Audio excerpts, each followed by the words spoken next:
It's the Tribune Scouting Report with me, Jennifer Fierro, reporting to you from the Hibachi, better known as the Faith Academy football field. Today we're going to talk to head coach Russ Roberts about the Flames' impressive 46-0 win over Killeen Memorial last week to start off the season. Of course, now they're getting ready for the home opener against Kingwood Northeast. We're going to talk to him about that and then throw in a little bit from our expert, Mark Earwood, about the Flames. All that and more coming up on the Tribune Scouting Report right now. These days, it's important to save money where you can. Performing regular maintenance on your air conditioning system can help lower your monthly utility bills. Sign up for Ken's Heating and Air Ultimate Savings Agreement and get 15% off on all service repairs. Ken's Heating and Air. We're back. We want to thank you for joining us wherever and however you're able to. With me now, the head coach of the Faith Academy Flames, Russ Roberts, entering his second year here, and for the second time, Coach, you're able to come away with the victory on Friday night over Killeen Memorial. Tell us briefly a little bit about that and what it meant to your program. Any win's a good win. Opening win of the season is great because you can't be undefeated if you don't get the first one. We were very pleased. Thought most of the goals we had for the game we reached. We out-hit Killeen. Thought defensively we played really an outstanding game. Offensively, lots of mistakes. For this time of the year, that's normal. And we're pleased and satisfied and just looking for the opportunity to show that we've gotten better in the last 7 days. Well, Coach, y'all were able to hold Killeen Memorial to a -6 yards of total offense, didn't give up a first down, which is incredible. For this time of year, is the defense ahead of the offense this early in the season usually? Defense is almost always ahead this time of the year. I listened to some coaches Saturday. I went up to Hico to watch part of the shootout up there, and several people were saying the exact same thing. Everybody's defense is ahead of their offense right now.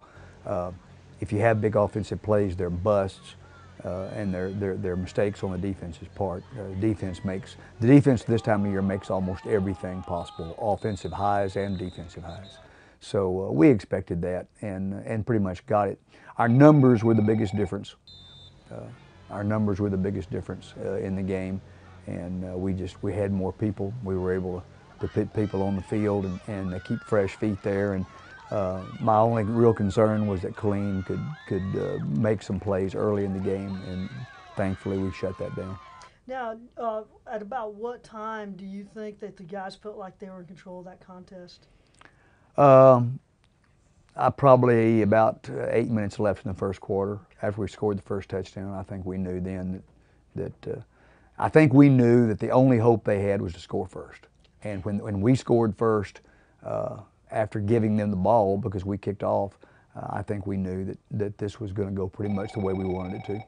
Now, I'm going to have to ask you about your quarterback situation again. Have you come any closer to naming a starter, or are you quite comfortable using the three-headed monster of Hannah Shipley? Well, I'm extremely comfortable with it, and part of the reason I am comfortable with it is because of what we had happened. Zach Hayden got a bad bruised back against Cherokee. He was not at full strength against Killeen.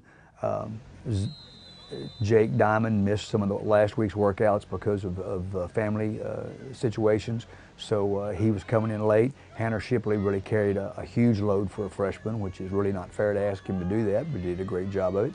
And then a little scrimmage on Saturday, he got hurt, so he's not full force. So this pretty much plays out. I'm thankful to have 3 young men that can play there, and we do, and I'm sure we'll continue to use all 3 of them. One of the guys that we really haven't talked a whole lot about, who I'm here through the grapevine, y'all have been really happy with, is Jason Bird, the outstanding running back. He's so multiple, plays quite a few sports here for Faith Academy. I think he's a 3-sport athlete here, and then he's also grown and added a few more inches here and there. How big of an impact has he been making for your football? He's a huge impact. He's normally our showcase running back. He didn't show up in the stats Friday night because Jason twisted an ankle in the second quarter, and we pretty much I'm not sure he ever went back in the game after that. There wasn't a point in it. He had the biggest hit of the night. He had the first hit of the night. I think his first tackle against Killeen Memorial pretty well let them know that it was not going to be a pleasurable evening. and Jason did an outstanding job. His attitude was good last year, but it's great this year. And I'm extremely pleased with Jason's effort, not only on the field, but in the classroom as well. Now, you guys are hosting Kingwood Northeast. This is a new opponent for y'all. New opponent. We had a team drop us. We had to find an opponent quick. Kingwood had actually dropped football for a couple of weeks, and they decided to add it back very quickly. They needed games, and so we set this thing up, and it's going to be exciting. They didn't play last week, so we don't know anything about them. We have a roster. We know they're limited in number, exactly as Killeen was. We know they're going to come a long way. Having lived in New Caney, which is just north of Kingwood, I know that this is a program that struggled, at least in football. Basketball, it's been a very strong program. In football, it's struggled in the past. And they've got a new coach, and they're trying to establish a program, and I hope they do. I hope they don't do it Friday night. Okay. And, of course, this is your home opener, and yet you're not going to be here to use your field because of some of the water issues, right? Not going to be in the hibachi. The hibachi has burned itself completely up. The creek's dry, the grass is dead, the cracks are opening, and we are negotiating right now. Talked to Cord Warner for a couple hours yesterday about the possibility of us moving into the junior high for much of our home schedule this year. And those negotiations are not completed, but I think they're far enough along that we know that we'll be in the junior high stadium Friday night, which we played probably our biggest game of the year last year against Fredericksburg, and it's a great place to be, and we're very appreciative not only of Marble Falls ISD for allowing us to do it, but even more appreciative for the way they keep that field. It's an outstanding field. Sure, and of course the kickoff is still going to be 7:30 Friday night? It'll still be 7:30. We'll be right there in downtown. They'll be able to go by Dairy Queen and get them a bite before they come. All right, well, Coach, all the best to you. Good luck on Friday night against Kingwood. We look forward to hearing more great things from you, and when we come back, we're going to check in with our expert, Mark Earwood. Fall season in Texas calls for Sunday afternoons with friends, football, and of course, barbecue. At Bill Smith Butane, we take care of your fuel needs. Refill your propane bottles at one of our convenient locations and save big money on regular exchange prices. Bill Smith Butane. Welcome back. With me now is the administrator of Faith Academy, Mark Earwood, the former head coach of the Faith Flames here. Coach, you were able to catch the Flames game last week, that big win over Killeen Memorial. Give us some of your thoughts about what you thought about the team. Well, I think what stood out to me most from that game is that it's the first time that I can ever recall watching a six-man game and seeing one team hold another to no first downs, even by penalty, and that was amazing to me. So the defense is what stood out to me more so than anything else. I know that Coach has been trying to figure out a starting quarterback here. He's had 3 outstanding athletes vying for that spot, and yet him not naming a starting quarterback yet really hasn't hurt the Flames. Is it unusual to see something like that in six-man football?